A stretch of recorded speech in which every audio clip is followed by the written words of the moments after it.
Eh bien, bonjour. C'est la première fois que vous me voyez face cam, c'est la première fois que je fais un face cam. Je ne sais pas comment on fait, je n'ai pas les codes, je ne suis pas youtubeuse.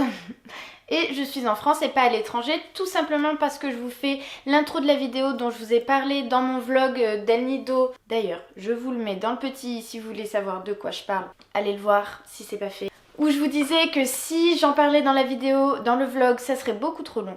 Donc je reviens pour cette vidéo sur mon avis sur El Nido. Qu'est-ce que j'en ai pensé? Est-ce que ça vaut le coup d'y aller malgré tout ce qu'on peut entendre sur cette destination? Et en seconde partie de vidéo, je vous parlerai du island hopping qui est l'activité, disons, principale d'El Nido et ce pourquoi tout le monde y va. Et pareil, mon avis, le prix, des infos utiles, pratiques, est-ce que ça vaut le coup d'y aller ou pas? Si jamais je ne suis pas claire dans cette vidéo, c'est tout simplement parce que je l'ai filmé sur place aux Philippines, sans notes, sans préparation, comme ça à chaud, c'était mon avis. Donc si jamais j'oublie quelque chose d'intéressant pour vous ou d'important, faites-le moi savoir, dites-le moi en commentaire, ou alors je ferai un ask, mais c'est même sûr, je ferai un ask sur mon Insta que je vous mets ici, quelque part sur l'écran, où je vous demanderai de me poser des questions, toutes les questions que vous voulez. Si vous voulez en savoir un peu plus sur moi personnellement, sur mes voyages ou tout simplement sur les Philippines en particulier et que j'ai pas répondu à vos questions dans cette vidéo, allez-y, n'hésitez pas, ça me ferait très plaisir. S'il y a assez de questions, j'en ferai très probablement une vidéo. Donc allez-y, lâchez-vous, je suis très sympa, je ne fais qu'1,50 m, je ne mange personne. La vidéo sera donc en deux parties. La première partie sur mon avis sur El Nido, la deuxième partie sur le island hopping. Je vous mets en barre d'infos le timing de la vidéo pour que vous puissiez aller voir directement les sujets qui vous intéressent. Cependant, si vous avez envie de me voir tout le long, allez-y, je ne suis pas contre. Regardez la vidéo en entier. En attendant, sinon, je vous laisse avec la vidéo, j'espère vraiment qu'elle vous sera utile et qu'elle sera intéressante pour vous. Je vous retrouve la prochaine fois pour l'épisode 2 des aventures aux Philippines, cette fois-ci sur l'île de Cebu. Et ben, ciao, à plus. Je me pose un peu pour vous parler d'El Nido du coup, juste pour clarifier un peu quelques zones d'ombre peut-être sur la destination. Donc tout d'abord, El Nido, est-ce que c'est super touristique ou pas? Moi de partout j'avais lu comme quoi El Nido très touristique, envahi par les Français, les promoteurs, blablabla. Moi je suis pas trop d'accord, enfin c'est touristique, mais j'ai vraiment vu pire. Si vous êtes déjà allé en Thaïlande, je pense qu'il y a des endroits qui sont bien plus touristiques, comme par exemple, moi je pense à Koh Tao qui était vraiment plus touristique. Et tout était construit, il y avait énormément de resorts pour plonger, machin. Alors oui, effectivement, on le voit aux alentours et même dans la ville, il y a énormément de construction en cours. Et je pense que dans quelques années, ça va être l'horreur. Enfin, ça va vraiment être envahi par les promoteurs immobiliers. Après, pour l'instant, moi je trouve que vraiment ça va. C'est, je sais pas, c'est pas oppressant. Il n'y a pas non plus 15 milliards de touristes dans les rues. Il y a quand même pas mal de petites échoppes typiques. C'est pas que des gros restos, que des gros hôtels avec des piscines, machin. Donc moi, je trouve que ça va. Après, c'est vrai que c'est pas la destination la moins touristique, ça c'est sûr. C'est vrai que la plage de El Nido en elle-même, elle est moche. Il y a 15 milliards de bateaux et pour aller, vous savez, faire les tours des îles, ça, oui, d'accord, c'est touristique. Pour l'instant, on y va demain faire un des tours touristiques en bateau, donc je sais pas ce que ça donne. Je vous ferai un point dessus demain. Mais jusqu'à présent, moi j'ai été agréablement surprise d'El Nido. Je pensais que ça allait être vraiment beaucoup plus touristique.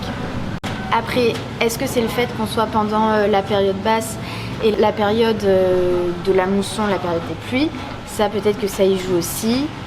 Mais voilà, pas plus quoi.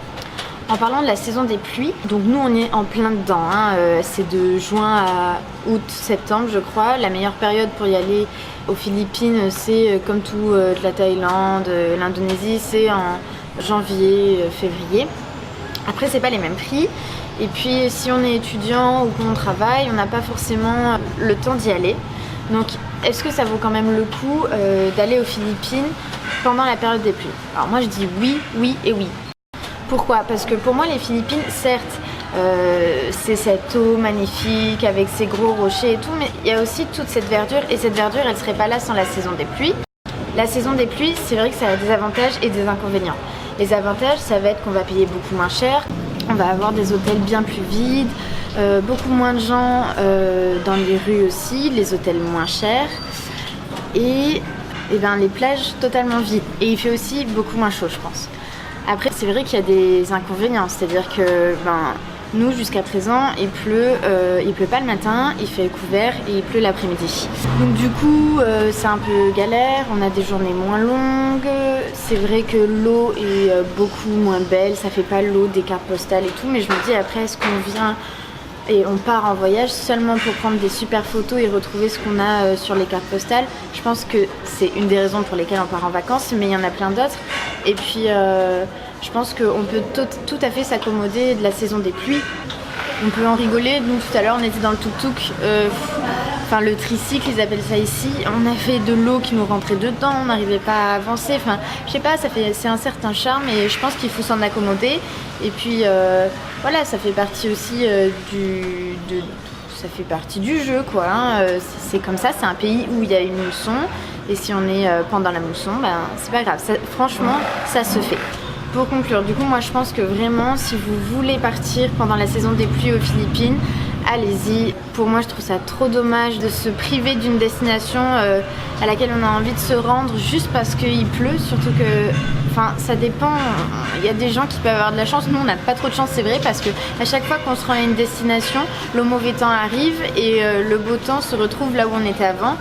Ça dépend vraiment de plein de choses. Les moussons maintenant c'est un peu plus aléatoire, donc soit vous avez de la chance et vous avez les Philippines sans pluie, mais si vous y allez et qu'il y a de la pluie, très franchement ça vaut le coup, ça reste magnifique, ça donne d'autres contrastes. Alors on n'a pas le contraste de l'eau magnifique, transparente, avec tous ces rochers.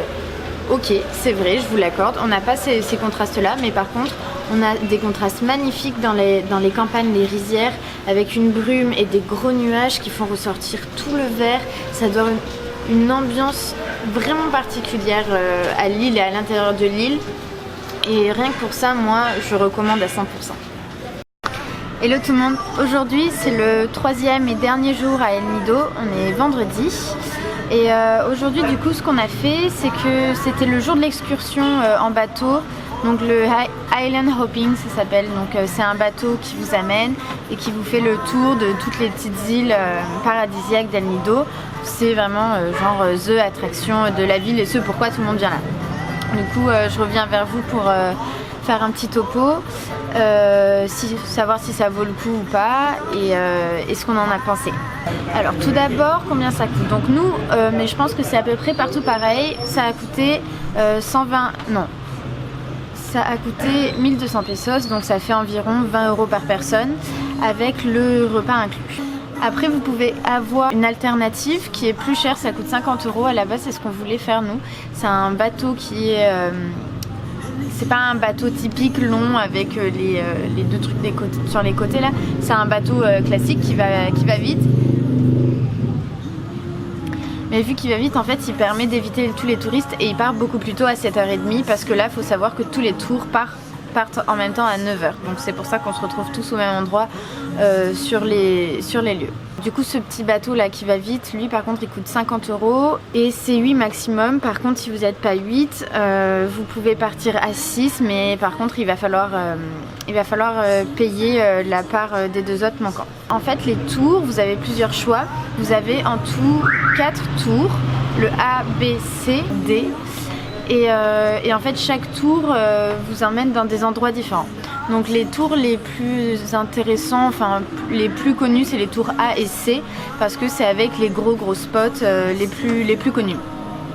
Nous on a fait le A en raison des conditions climatiques parce que le C en fait ça vous amène, c'est un circuit qui est beaucoup plus loin en pleine mer et donc du coup vu qu'il pleut ils prennent pas le risque.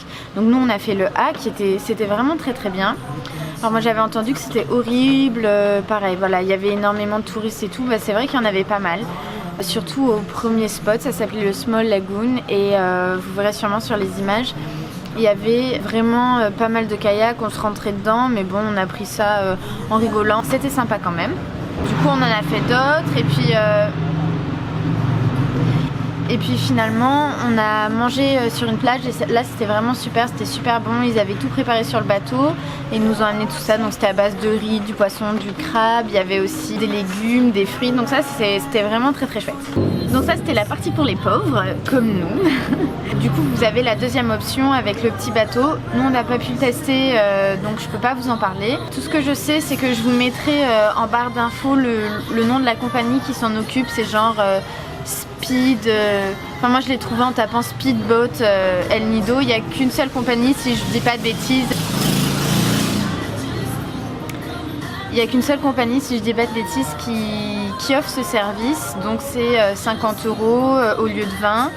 Vous êtes 8 au lieu de 10, on va dire. Et vous allez plus vite et vous pouvez faire plus de spots. Mais je pense que ça vaut plus le coup s'il fait beau, parce que vous payez plus cher. Et que voilà, parce qu'au final, vu qu'il faisait pas très beau, on a eu du monde, mais pas autant qu'en pleine saison, je pense. Donc à voir en fonction de quand vous y allez et du temps et de vos envies. Parce que je pense que le tour touristique de base s'adapte très bien aussi si on est un peu indulgent et qu'on comprend que tout le monde veuille voir ces endroits, qu'on n'est pas tout seul, c'est normal. Donc pour résumer, est-ce que je conseille ou pas la sortie en bateau? Moi je la conseille. Après il faut avoir en tête quelques points. Oui, c'est touristique. Oui, vous n'allez pas être tout seul. Il va falloir attendre pour prendre la super photo Instagram. Mais après ça se fait, nous on en a pris. Qu'est-ce qu'il faut savoir? Il faut savoir donc qu'il y a plusieurs tours possibles, que certains ne seront pas faisables en fonction du temps. Après je pense que le tour A le plus connu est faisable quasiment tout le temps. Il faut savoir que si vous voulez louer un kayak en plus, ça sera payant en plus, donc c'est pas très très cher, c'est 200 pesos par personne. Et il faut savoir que si vous venez pendant la période de la mousson, il peut pleuvoir. Alors nous en plus on n'a vraiment pas de chance parce qu'il pleut beaucoup, parce qu'en fait il y a un typhon en plus de la mousson qui est sur tout Palawan, alors que d'habitude l'île est à peu près épargnée de la mousson. Donc il pleut vraiment beaucoup et quasiment tout le temps. Après nous on n'avait pas un super soleil, mais c'était quand même très très beau. On voyait quand même l'eau, on voyait que c'était très clair, qu'elle avait une couleur spéciale et ça enlève pas la beauté du lieu. Donc ne vous découragez pas, même s'il pleut, vous pouvez le faire. Ne passez pas à côté, ça serait trop bête. Et vraiment, faites-le. Un bateau. Non, je parle à la caméra, il y a genre à chaque fois il y a un tuk-tuk qui passe à fond. Donc, si tu as aimé cette vidéo, pense à mettre un petit pouce bleu vers le haut, ça me ferait super plaisir. Et n'oublie pas de t'abonner si tu veux manquer aucune de mes prochaines vidéos.